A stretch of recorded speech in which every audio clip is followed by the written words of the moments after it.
Kopogore gi mano, ndalo achiel kende bang' migao mar somo landayanga duoko mar penj mar KCSE ma higa mokalo. Jopuonjre motimo maber pod medo nyiso mor margi. E kar dak ma Mukuru kwa Njenga e boma ma Nairobi, Femi Atieno Otung moyudo grade mano mar A- e penj mar KCSE mar higa mokalo. Omor kod duoko moyudo, kata kamano okoyo sir mar dhi e mbalariany mondo ochop kare lek mare mar bedo laktar mar thiedho jotuo. Joyce Duor gi ler mathoth. E kar dak ma Mukuru kwa Njenga, achiel kuom kuonde dak ma yuto ji ni piny e boma ma Nairobi, Lilian Atieno ok nyal pando mor ma en godo tok nyathine Femi Atieno Otung timo maber e penj mar KCSE mane oland duoko mar ayanga odiochieng' manyoro.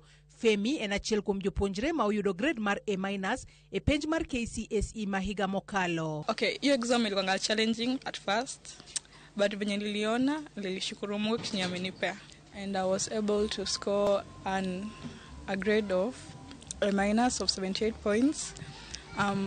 This was through hard work, resilience, because I'm from an humble background. Na mor kendo na go sigala matek ma ji no winjo mabiro mang'eny mo openja ni anang'o ta isoge ni nyathi mokalo. To ma ok en mokwongo ma Femi rienye penja. E higa mar 2021 bende ne otimo maber e penj mar KCPE kama ne oyudo marks 411. Primary, I studied in Mary Cliff, and I was able to score 411 marks, and this was through also hard work. The journey had been tough. School fees ilikuwanga ngumu kupata sometimes. My journey to secondary school was made possible by Eric Ambuche, who linked me to a former Jubilee Secretary General, Honorable Raphael Tuju, who supported my transition to secondary education.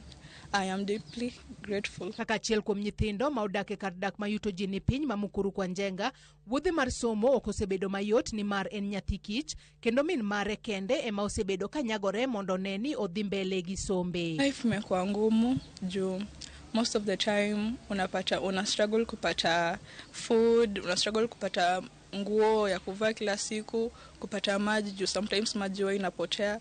So unapata like una struggle kupata most of the basic needs. And I would like to thank my mom because she's hardworking and she has always supported me. Min Femi bende wacho ni kaka ng'ama miyo ne chuno mondo tim tije mamoko mopogore kod tije mar uso omena mondo ne ni osiro nyare e yor somo. An bena struggle tu mondo mi atie tija uso omena.